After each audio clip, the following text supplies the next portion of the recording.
les émotions. Alors là, tu arrives pile poil dans la chose que j'affectionne le plus. C'est quoi? Une émotion. Une émotion, c'est quand tu rires ou que tu pleures, en fait. Oui, c'est un peu ça. En fait, les émotions, ce n'est ni plus ni moins que des souvenirs. Plus tu as de souvenirs, plus tu as d'émotions. Depuis la Covid, par exemple, ou le ou la, peu importe, quand on savait pas comment ça s'appelait, on était comme ça. La seule émotion qu'on arrivait à faire ressortir, c'était le questionnement. Aujourd'hui, quand on parle de la Covid, les gens, ils sont comme ça. La peur, le stress. Bref, tout un tas d'émotions qui tournent autour. L'amour, par exemple. Tant qu'on l'a pas connu, on sait pas trop ce que ça donne et ce qu'on ressent. Si tu l'as connu au moins une fois et que tu le reconnais, après derrière, tu te fais « Oui, je crois que je suis amoureuse, il y a tout un petit tas de papillons à l'intérieur. » Enfin bref, tu m'as compris. Alors dans les émotions, tu as la joie, l'amour, la tristesse, la peur. C'est bon, tu vas pas tous les énumérer parce que là, on n'a pas fini. Oui, c'est vrai, t'as raison. Parce que savais-tu que par jour, tu peux au moins faire 50 émotions?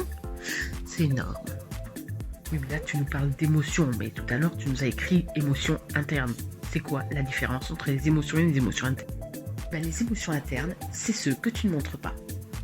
Par exemple, peur, mais que tu veux pas montrer que tu as peur. À l'intérieur, ça bouillonne, ça pète de tous les côtés. Mais sinon, toi, t'es comme ça. Ou quand justement tu veux faire plaisir à quelqu'un, quand quelqu'un t'offre quelque chose par exemple, et tu fais « Ah, c'est trop gentil, je vous remercie, je suis trop heureuse », et qu'à l'intérieur tu dis « Putain, c'est de la merde ». C'est ça, une émotion interne.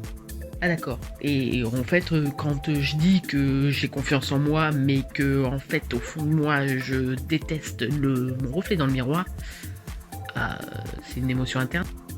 Pas tout à fait. Il y a de l'émotion, mais c'est surtout que tu te mens à toi-même. C'est un autre sujet. Par le biais de la photographie, on peut faire ressortir des émotions intérieures. Ça après, c'est ma méthode. Si je te dis ma méthode, tu vas savoir ce que je vais te faire faire et dans ces cas-là, l'émotion sera différente. Forcément, parce que tu auras un souvenir. Avec le résultat de la photo, on peut se rendre compte qu'il y a aussi des émotions forcées.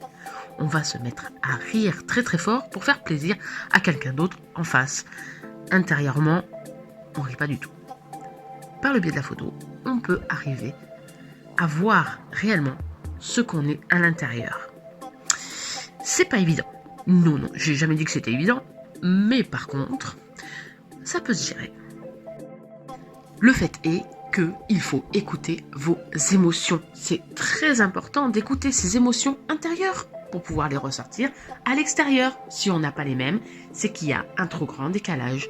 Tiens, le grand décalage d'ailleurs, ça me fait penser aux 3 modes de l'image. Il y a un peu de ça aussi, il y a un peu de ça. Je vous laisse relire les posts d'avant. Ok, là, si je dis que tout va bien et qu'en fait à l'intérieur, je suis un peu triste parce que ce que tu dis, c'est vrai. Au sujet du miroir, c'est une émotion intérieure. Quand tu veux, t'as compris? T'as compris? C'est génial. Allez, on se quitte là. Je crois que vous avez compris aussi. Allez, ciao. Bye.